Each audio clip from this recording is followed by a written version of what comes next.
Hello guys, welcome to this channel. आज से हम स्टार्ट करने वाले हैं अपनी HTML CSS एंड जावास्क्रिप्ट की सीरीज़। इस सीरीज़ में हम बेसिक से एडवांस लेवल तक हर टॉपिक को कवर करेंगे।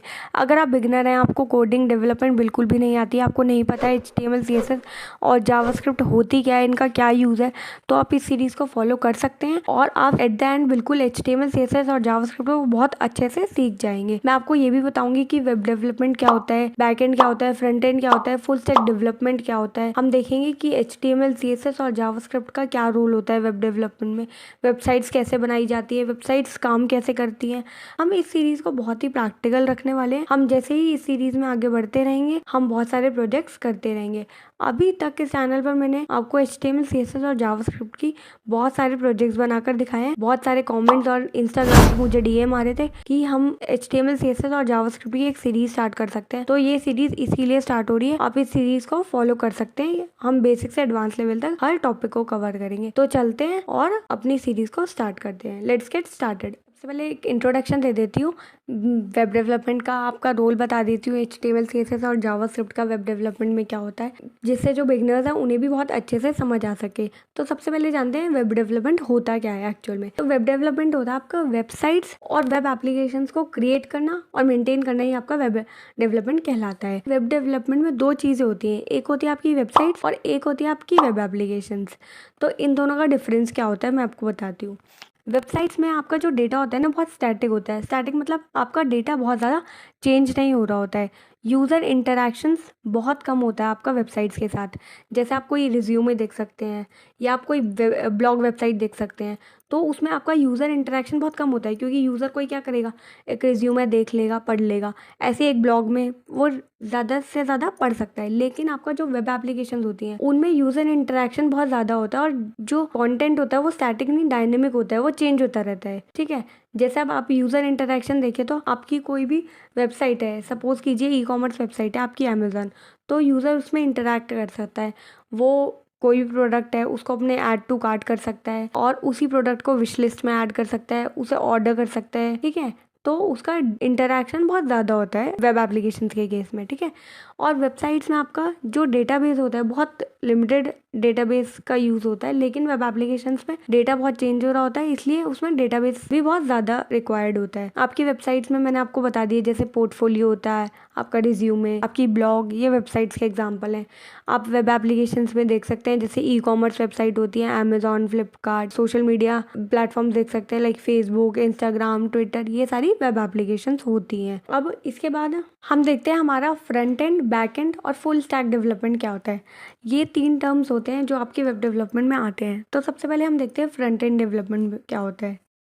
फ्रंट एंड क्या होता है आपका, जो आपकी वेबसाइट होती है, वेब एप्लीकेशन होती है, जो यूजर आपका देख सकता है और जिस चीज से वो इंटरैक्ट करता है, वो आपका फ्रंट एंड कहलाता है। जो यूजर देख नहीं सकता, जो सर्वर साइड चीजें होती हैं और जो आपका डेटाबेस से इंटरैक्शन होता है, जो चीजें यूजर से हिडन होती हैं, वो आपका बैक एंड कहलाता है।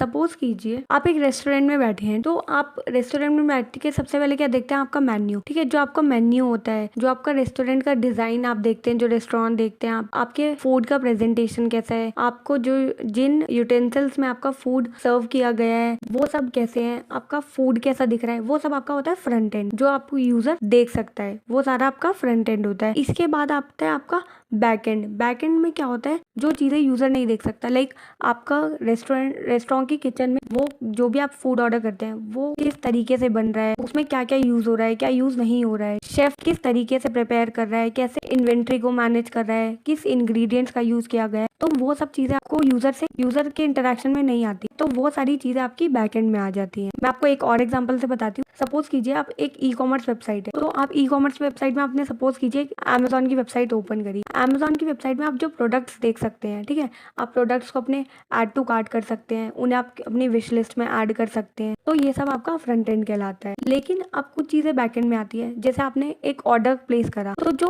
ऑर्डर आपने प्लेस करा, आपने उसकी पेमेंट भी कर दी, लेकिन वो जो पेमेंट है, पेमेंट प्रोसेस कैसे होगी, ईमेल कैसे जा रहे हैं कंफर्मेशन के, और सिक्योरिटी कैसे रखी जा रही है यूजर्स की पर्सनल इन्फॉर्मेशन की, ये सारा आपका बैक एंड में कहलाता है। तो आपका फ्रंट एंड और बैक एंड दोनों चीजें मैंने आपको बता दी। अब आता है full stack development. Full stack development में क्या होता है, जहाँ पे आप फ्रंट एंड और बैक एंड डेवलपमेंट दोनों डेवलपमेंट में आप काम कर रहे होते हैं, फ्रंट एंड भी आप संभाल रहे होते हैं और बैक एंड भी संभाल रहे होते हैं, तो वो आपका कहलाता है फुल स्टैक डेवलपमेंट, जिसमें आप हर चीज को मैनेज कर रहे होते हैं, तो ये आपका फुल स्टैक डेवलपमेंट आता है। तो आपके तीनों फ्रंट एंड, बैक एंड और फुल स्टैक डेवलपमेंट आपने समझ लिया। इसके बाद हम देखते हैं हमारा HTML CSS और जावास्क्रिप्ट का रोल क्या होता है हमारे वेब डेवलपमेंट में। हमारी एक्चुअल में HTML CSS और जावास्क्रिप्ट होती क्या है, तो वो देखते हैं हम। सबसे पहले देखते हैं HTML क्या होती है। HTML की फुल फॉर्म होती है हाइपर टेक्स्ट मार्कअप लैंग्वेज। ये एक लैंग्वेज है, ये हमारी वेबसाइट को एक स्ट्रक्चर प्रोवाइड करती है। मैं आपको एक एग्जांपल से बताती हूँ आपकी HTML CSS और जावास्क्रिप्ट में डिफरेंस क्या होता है। आप एक घर का एग्जांपल ले लीजिए, लाइक आप एक घर बना रहे हैं। आप सबसे पहले क्या बनाते हैं, आप अपने घर का एक स्ट्रक्चर बनाते हैं, बेसिक स्ट्रक्चर, कि आपके घर में कितने रूम्स होंगे, आपका किचन कहाँ रहेगा, वॉशरूम कैसा होगा, तो आप ये सब चीजें बनाते हैं। वॉल्स होती हैं, तो ये आपका फाउंडेशन जो होता है घर का, ये आपकी होती है HTML। आपने एक बेसिक स्ट्रक्चर डिसाइड कर दिया, आपकी HTML कंप्लीट हो गई। अब इसके बाद क्या करते हैं, आप सिर्फ उस स्ट्रक्चर को एज इट इज छोड़ तो नहीं देते। आप अगर उस घर में रहना चाहते हैं तो आप उसमें सबसे पहले पेंट करवाते हैं, अलग अलग वॉलपेपर्स लगाते हैं, कि इंटीरियर को डिजाइन करते हैं, उसमें अच्छे अच्छे कलर्स ऐड करते हैं, डेकोरेट करते हैं, जिससे वो घर थोड़ा विजुअली अपीलिंग दिखे, अच्छा दिखे। ये आपका काम होता है CSS का। उसके बाद आती है आपकी जावास्क्रिप्ट। अब आपने अपना घर बना लिया, ठीक है, उसको अच्छे से डिजाइन भी कर लिया। अब आपने उसमें घर में आपका रूम है, उसमें फैन लगाए होंगे, तो ऐसा तो नहीं है आप उस फैन को एज इट इज देखते रहेंगे, नहीं। जब तक वो फैन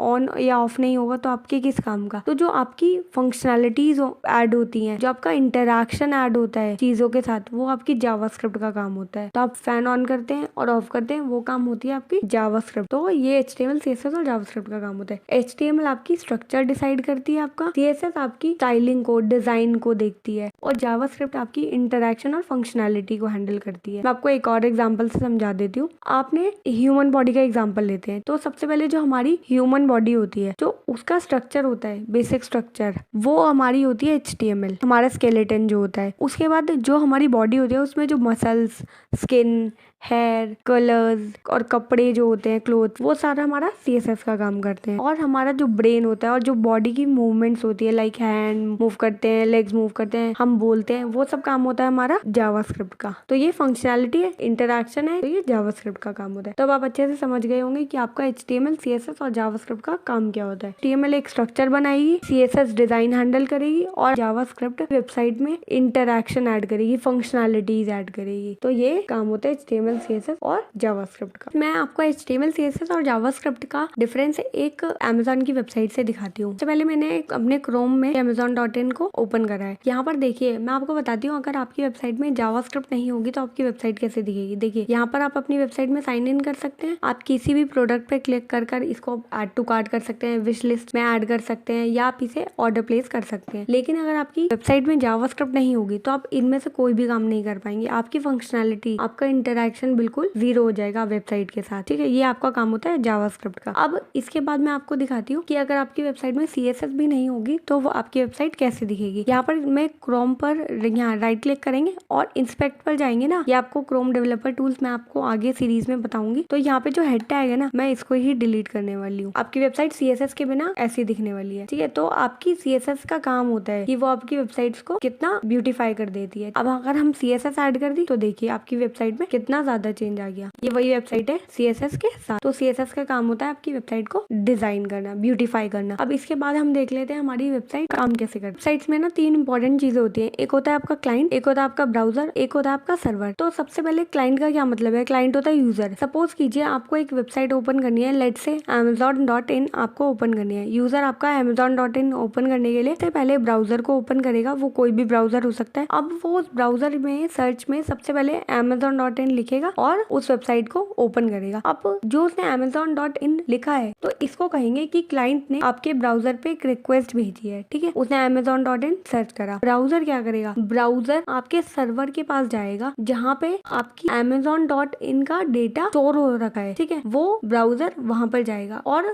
सर्वर से amazon.in रिक्वेस्ट करेगा। अब सर्वर क्या करेगा, सर्वर आपका उसको amazon.in का रिक्वेस्ट आया था, वो amazon.in के रिस्पॉन्स में ना 3 फाइल्स देगा आपके ब्राउजर को, एक HTML, एक CSS और एक जावास्क्रिप्ट। अब आपके ब्राउजर के पास ये तीनों फाइल आ चुके हैं, HTML, CSS और जावास्क्रिप्ट। स्क्रिप्ट। अब आपका ब्राउजर क्या करेगा, इन तीनों फाइल को इंटरप्रेट करेगा, इन्हें रेंडर कर देगा आपको आपकी स्क्रीन पर, और आपको amazon.in की वेबसाइट पूरी ओपन होकर दिख जाएगी। ठीक है, अब आपको समझ आया। सबसे पहले आपके यूजर ने, आपके क्लाइंट ने रिक्वेस्ट भेजी ब्राउजर को, ब्राउजर ने वही रिक्वेस्ट सर्वर को भेजी, सर्वर आपका रिस्पॉन्स देता है आपके ब्राउजर को, जो भी आप वेबसाइट वेब एप्लीकेशन मांगते हैं वो उनकी फाइल्स आपके ब्राउजर को दे देता है, और वही ब्राउजर आपकी उन फाइल को आपकी स्क्रीन पर रेंडर कर देता है एज अ वेब पेज, और आप उनको देख सकते हो। फिर आपकी वेबसाइट के साथ आप इंटरैक्ट भी कर सकते हो। तो ये इस तरीके से आपकी वेबसाइट का वर्क फ्लो होता है। तो अब हमने समझ लिया हमारी वेबसाइट्स काम कैसे करती हैं। ठीक है, तो आज की इस वीडियो में हमने पूरी तरीके से देख लिया है कि सबसे पहले हमने देखा HTML CSS जावास्क्रिप्ट क्या होती है, front end back and full stack development क्या होता है, आपकी वेबसाइट्स काम कैसे करती है। नेक्स्ट वीडियो में हम बाकी चीजें देखेंगे। सबसे पहले तो हम नेक्स्ट वीडियो में आईडी होती क्या है और देखेंगे। गाइस, अगर आपको ये वीडियो अच्छी लगी हो तो लाइक कर देना, अगर अभी तक आपने चैनल को सब्सक्राइब नहीं किया तो वो भी कर देना, and press the bell icon. जब भी नेक्स्ट वीडियो आएगी आपको नोटिफिकेशन मिल जाएगा, आप कोई वीडियो मिस नहीं करेंगे। और you can also follow me on Instagram. तो मिलते हैं नेक्स्ट वीडियो में, तब तक के लिए बाय।